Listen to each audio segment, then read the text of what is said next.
Y bueno, pues como ya les informaba, la madrugada del sábado fueron 264 votos a favor, 212 en contra, una abstención.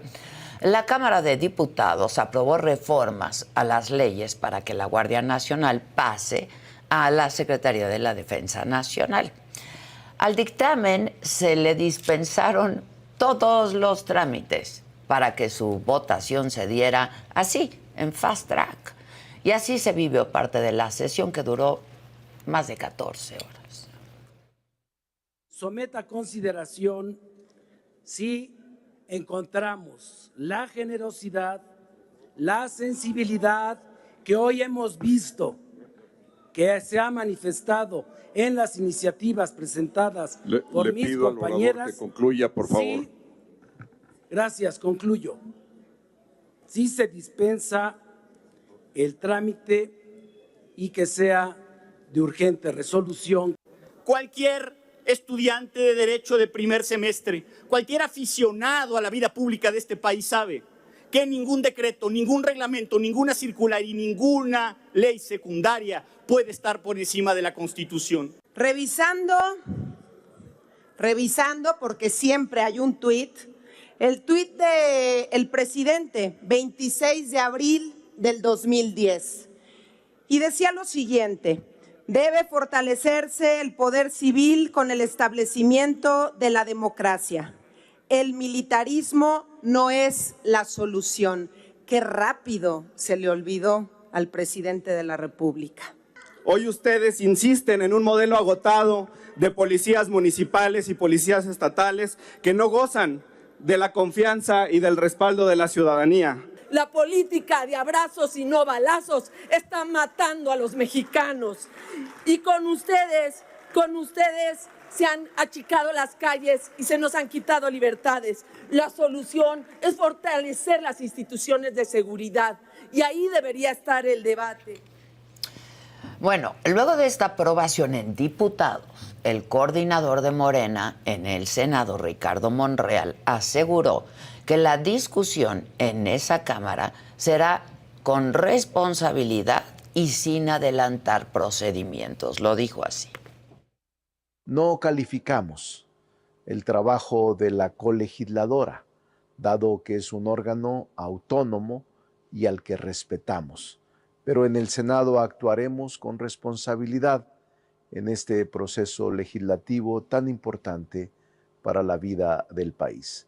El martes recibiremos la minuta que contiene estas modificaciones legales y procederemos a iniciar su deliberación y discusión. Será una semana intensa.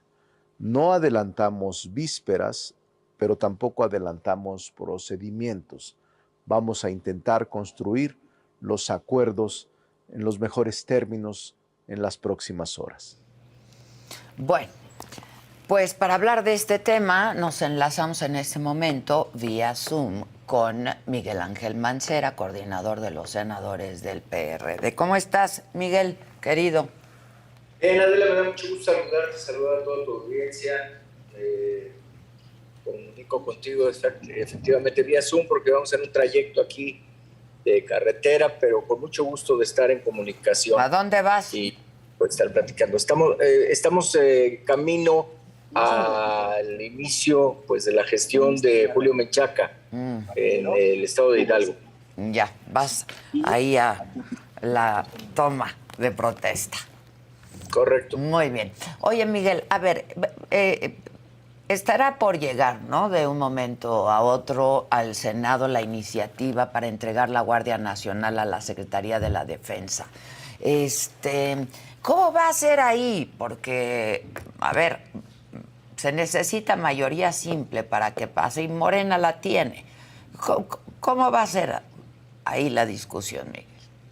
Bueno, lo que estamos nosotros planteando es precisamente este primer paso, es una discusión de trámite parlamentaria en el sentido de que no se dispensaran los trámites. Es decir, lo primero es, Adela, que llegara a una comisión, en esa comisión se pudiera iniciar un debate, en ese debate se planteara cuál es el dictamen que le corresponde a la iniciativa que llegue al Senado de la República y de ahí tener lo correspondiente para el propio Pleno, es decir, ya que pase al Pleno. ¿Cómo lo visualizamos? Pues de lo dicho por el coordinador, no se van a dispensar trámites, es decir, sí tendríamos esta comisión o comisiones de análisis y posteriormente el debate en el Pleno. Si sucede como sucedió en la Cámara de Origen, pues tendremos una dispensa por considerarlo de urgente resolución y se pasará de inmediato a su discusión en el Pleno del Senado de la República. O sea, no va a pasar como ocurrió en diputados, por la Esperemos vía que fast track. Esperemos que no, Adela, por el bien de la propia minuta, a fin de poder analizar cada uno de los artículos, cada una de las disposiciones, qué es lo que están planteando en su esencia. Sí, porque en diputados la votaron sin saber de qué trataba, ¿no? Ni tiempo de leerla.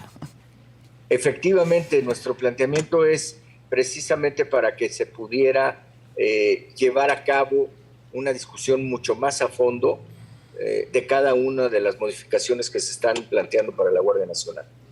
Ahora, yo te decía, pues la verdad es que se necesita mayoría simple, Morena la tiene. ¿Qué hará la oposición en todo caso, Miguel? Mira, Adela, el escenario está muy claro. De prosperar esta reforma, lo que seguiría es esperar a su publicación y una vez que se tuviera publicada la misma, ir a una acción de inconstitucionalidad a fin de que la Suprema Corte de Justicia analizara el señalamiento de vulneración a la Carta Magna. ¿Por qué? Porque en la Constitución se dice que la Guardia Nacional debe ser de carácter civil. Y obviamente con estas modificaciones, pues ese es el análisis que se tiene que dar de vulneración al mandato constitucional. Te quiero decir que en la iniciativa, en la exposición de motivos, la iniciativa que llegó a diputadas y diputados, se dice expresamente que se conserva el carácter civil de la Guardia Nacional. Lo cierto es que no se está conservando. Es decir, un análisis mucho más profundo te da lo que es este mando financiero, esta disposición operativa, y eso es lo que tiene que formar parte del debate, y eso es lo que se plantearía en algún momento. ¿Qué seguiría de lo que tú dices? Bueno, esta acción de inconstitucionalidad, pero claro que las leyes serían vigentes, porque se pregunta mucho y pregunta la gente, ¿y qué pasa con la ley mientras se impugna? Como no hay una suspensión de la misma, las leyes, es decir, la modificación a ley orgánica de la administración pública, la modificación a ley de Guardia Nacional, serían vigentes. Habría aplicación de la reforma en todos sus términos. Es decir, en lo que se impugna la reforma y llega a la Corte, pues se aplicaría la reforma. Se aplicaría sin ninguna duda. Ya. Oye, hablando de la Corte, ¿qué opinas de esto que dijo el presidente de que se había equivocado al nombrar 4 ministros, cuando en realidad pues él no los nombra, ¿no? No. Sí, él no los nombra, él solo hizo la propuesta. La designación corresponde al Senado de la República. Pues la verdad es que del análisis, digamos, de las ternas que se propusieron, las designaciones fueron las que la mayoría calificada consideró idóneas para ocupar los cargos. Las ternas él las envió, quizá a esa parte se refiera a que debió haber enviado ternas distintas, pero pues lo cierto es que esta es la Corte que hoy está, es la Corte que está funcionando y que es la Corte que debiera de estar hoy resolviendo además un tema fundamental, hoy el de prisión preventiva oficiosa. Sin duda, ¿no? ¿Qué opinión tienes tú de eso? Tú fuiste procurador de la Ciudad de México. ¿Qué opinas tú de eso? Mira, siempre se ha dicho que la prisión preventiva oficiosa en la parte dura del derecho penal es una medida cautelar prácticamente obligatoria. Sin embargo, me parece que ya se ha pervertido muchísimo, que se ha llevado a extremos que la han degradado al punto que hoy el reclamo internacional, el reclamo que nos ha alcanzado ya, es que no debe subsistir la prisión preventiva oficiosa. La prisión preventiva oficiosa debe terminar, pero aún más se deben acotar los márgenes de discrecionalidad de los juzgadores en la preventiva solicitada, porque ya hemos visto los casos en donde simplemente porque hablas otro idioma o porque tienes algún dinero en el banco o porque tienes un familiar en algún estado de la República, hay peligro de fuga. Ese es un criterio que tiene a cientos de personas en prisión y que no debiera de ser así. Que además el catálogo es cada vez más amplio, ¿no? Sí, pero mira, en la oficiosa, si se termina la oficiosa, la solicitada va a ser la que va a quedar, y lo que hay que cuidar ahí es que el criterio para concederla verdaderamente sea estricto, es decir, que haya riesgo, que haya peligro de destrucción de evidencia, que se busque que sea una medida cautelar efectivamente. Pues sí, porque tendría que ser de excepción, ¿no? La oficiosa tendría que ser la excepción y es la regla, es la norma. Y además en la solicitada también debe ser de excepción, porque es la medida cautelar más fuerte que tiene el Código Nacional de Procedimientos Penales. Entonces debiera de ser esa como se dice técnicamente, la última ratio, es decir, la última razón de aplicación. Es la más estricta de todas. Oye, déjame volver al Senado. Va a estar bien interesante la discusión hoy en la Corte, ¿no? Sí, se necesitan 8 votos a favor, no sé si los tengan, pero va a estar interesante. Interesante, y además el debate que viene, porque, como sabes, pues lo van a declarar inconvencional, inaplicable y de prosperar. Y lo que tendríamos que hacer nosotros después es legislar para modificar la Constitución, Adela. Claro. Una modificación constitucional que sería pues ya la que eliminaría, entonces sí, del marco de nuestra ley, de nuestra Constitución, de nuestro marco jurídico, definitivamente este tipo de prisión preventiva. Ya. Oye, déjame regresar un poco al Senado, lo que ocurrió la semana pasada. ¿Tú ves en Armenta un diálogo? ¿Lo ves como una figura, un personaje que puede facilitar el diálogo? Yo la verdad es que he tenido una experiencia favorable con el senador Armenta, Adela. Él presidía la Comisión de Hacienda y tuvimos varias veces la posibilidad de que se debatieran los paquetes fiscales que llegan al Senado de la República. Te puedo decir que sí es una persona que permitió el diálogo, que permitió incluso que no hubiera fast track, sino que se dieran debates en comisión. Uh-huh.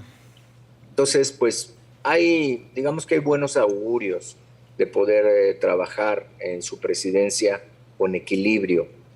Nuestra petición en el momento que asumía la nueva mesa directiva solo fue conservar, por supuesto, y cuidar la división de poderes y conservar nuestra autonomía y respetar a las minorías en el Senado de la República también, tal cual lo ha expresado el Tribunal Federal Electoral, que es ya un mandato, pues. Oye, a ver si tú sí nos cuentas cómo estuvo este asunto de la votación, porque la oposición ha dicho, y lo ha dicho abiertamente, que había un acuerdo para que fuera Monreal y que luego Monreal pues le dio reversa al acuerdo. ¿Cómo queda Monreal frente a todo esto, Miguel? Monreal dice que no fue así. Mira, nuestros votos fueron sostenidos y reiterados, es decir, probando la unidad del bloque de contención. Entonces, si tú revisas en la primera votación, nuestros votos están ahí, están presentes, primero en manifestación de voto nulo. Posteriormente se hizo el ejercicio acumulando los votos que antes se habían enviado en blanco, porque vino un debate en donde se dijo que el voto en blanco pues no valía porque no tenía ninguna marca, y otra parte de los senadores y senadoras sostenían que como ya venían los nombres no era en blanco, sino que ya tenía una manifestación de voluntad. Por eso se llega a la tercera votación. Y en la tercera votación el bloque hace un ejercicio para mostrar que hay unidad y que se buscara una opción de consenso, y en esa opción de consenso es donde viene la propuesta del senador Monreal. No hubo una respuesta en ese mismo sentido, digamos, de parte de Morena ni de sus aliados, pero tampoco se bloqueó la gobernabilidad del Senado y el curso del mismo. Es decir, no fuimos factor para bloquear lo que tenía que darse pues ya en la última de las votaciones. Lo entiendo, pero sí había acuerdo de incluso semanas atrás, ¿no? De que fuera Monreal. Eso ha dicho la oposición. Mira, yo lo que te puedo decir, porque tuvimos pues una ojalá reunión, me digas la verdad, porque... No, pues esa es la que te estoy diciendo, querida Adela. A ver. Lo que te puedo decir es que tuvimos una reunión previa, es más, varias reuniones previas, y lo que se dijo es, hagamos ese ejercicio. Y en la comunicación con el senador Monreal, en el mismo trayecto de la votación, se dijo que se iba a hacer la propuesta, y él dijo, bueno, pues yo voy a dejar la votación libre, entiendo que harán la propuesta, y vamos a ver si dan, y pues no dio. Ya. No dio. Okay, pero dejó la votación libre. Pero no quiere, esto no significa que Monreal pues se haya echado para atrás y echar a reversa el acuerdo. No, la verdad es que yo creo que no alcanzó ese voto en la votación libre a su favor, y esa fue la realidad. Ya. ¿Y cómo ves a Monreal en Morena? Muy desairado, ¿no? Sí, pues no ha estado, digamos que no ha estado muy convocado, que digamos, pero en el Senado sigue siendo un coordinador que escucha a la oposición, que es respetado por la oposición y que articula bien.